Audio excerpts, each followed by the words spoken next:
I believe there are two kinds of kids.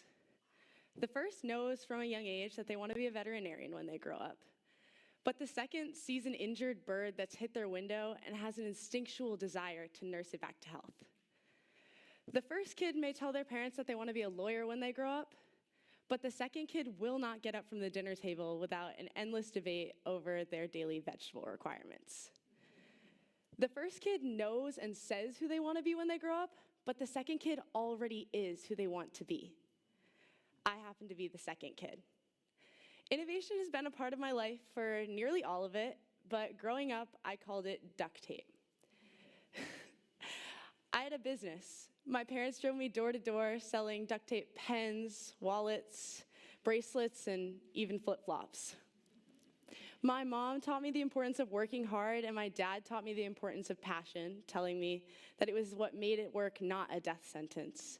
But maybe most importantly, they taught me to turn creative ideas into innovative action. Now, the process from creativity to innovation may seem simple at times. It did for me. You have an idea that solves a problem, and it feels as though the solution is right there in your hands. Yet, I'm now here to object to that. An idea is merely a hypothesis, and it's nothing without being tested. At the University of Rhode Island, we say think big. But the reason we're known for thinking big is because we take that next step, that step of action, that step of innovation. Lucky number 7.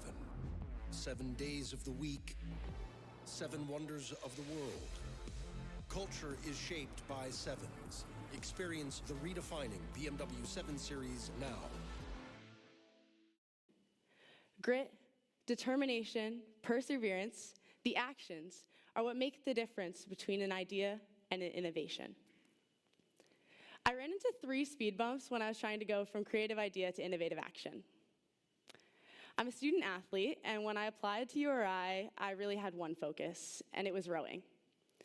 I got pretty good, but not much innovation came out of it. I focused all my time on rowing, but after a tragic and heartbreaking loss of my dad my freshman year, I was put back into those car rides where I learned how important having passion was, and I knew it was time to find mine. So I went back to the duct tape roots that started that business, and I found that I wanted to learn more about business, and I added that as the first major I truly loved. So from 5 a.m. to 9 a.m. I rode, and from 9 a.m. to around 3 I studied business, but the afternoons were mine, and I went back to rowing, but this time in a new way. I tirelessly went through my rowing scores and tried to find where I could get just a little bit better, and then I found a tool called data science. When I added that as a second major and a third passion, that's where innovation began for me. I've always said that innovation is the intersection of all the things that you're passionate about. So sport, business, and data science, they converge to something called sports science, which is data analytics for athletes in as real time as possible to make them better, stronger, faster, and maybe most importantly, safer. Having found my niche, I had an idea, and I worked with a faculty member at URI to start to develop the first sports science internship program within the athletic department, because I saw what I was doing, and I saw how much it could help an entire program. But I ran into some personal turmoil at this time. There are better athletes than me, over there. There are better businesswomen than me, and there are better data scientists than me, for sure. So what made me the person to make this idea come to life? What made me the person to innovate? Because it's the center of the 3 things that I'm most passionate about. It is my niche. That is what got me over my first speed bump and led me straight to my second. During my time as a sports science intern, I found myself in a conversation with a fellow student athlete and someone I'm pretty close with. He brought to life the importance of a tragic incident that's going on within athletics and within the athletics world, that is the loss of athletes due to heat-related and cardiac-related incidents. Being a data person, I went straight into the numbers, and I found that in the past 25 years, 68 football players have passed away due to heat-related illness. If it were just one, it would be too many, but that's just one sport. Female cross-country athletes are twice as likely as any other sport to succumb from heat-related illness. So I knew I wanted to tackle this, but not because of the numbers, because this is what affects the people that I know and I love. So I came up with another idea, and I wanted to create a shirt with built-in sensors to try to detect and prevent heat-related illness and cardiac incidents. But I didn't really know if it was possible, and I needed some confidence. So to find that, I looked around what was happening at URI, and I very quickly found it. In the engineering department, we had been developing a Bluetooth shirt for newborn babies to detect their vitals. Now, there's a lot of differences between an athlete and a newborn, but the similarities are what gave me the confidence. Newborn babies can't have sticky pads on their skin to detect their vitals because their skin is so sensitive, and athletes would probably just sweat it off. Newborn babies can't have lead wires off of them because it's dangerous, and an athlete can't be tethered to anything. These parallels gave me the confidence that my idea was possible with just a little bit of adaptation.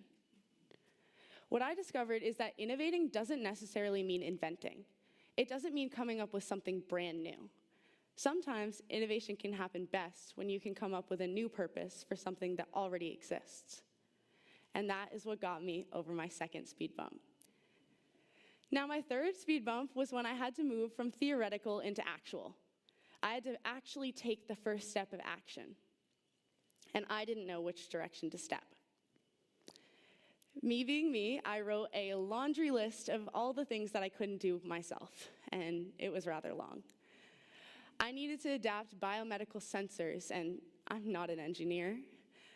I needed to build a shirt that athletes would like to wear, and speaking for myself, I'm rather picky, and so just being able to sew did not nearly qualify myself. The list went on, but I just kept going and being honest with myself, and as I went through it, I found that I knew people that could do this. So I went to them after being honest with myself, and I was authentic with my list of faults. I'm not sure what I was expecting, but it definitely was not the response that I got. I found that when I was authentic with them, it made them believe in me more, and it made them want to help me. Doing this helped me create a team that is doing what I love and solving this problem. It's how I found 2 undergraduate biomedical engineering students to help adapt those sensors and make our ideas come to life. It helped me find a master's student in textiles who's helping build the shirt that not only protects athletes, but protects the sensors so that they can be long-term wear. This is how I developed the support of deans, administrators, faculty, all because I was honest with myself and authentic with them on the help that I needed. Now, my journey is one of action, and it's one of innovation. It was innovative when it was a duct tape hobby as a child, and it's innovative now as an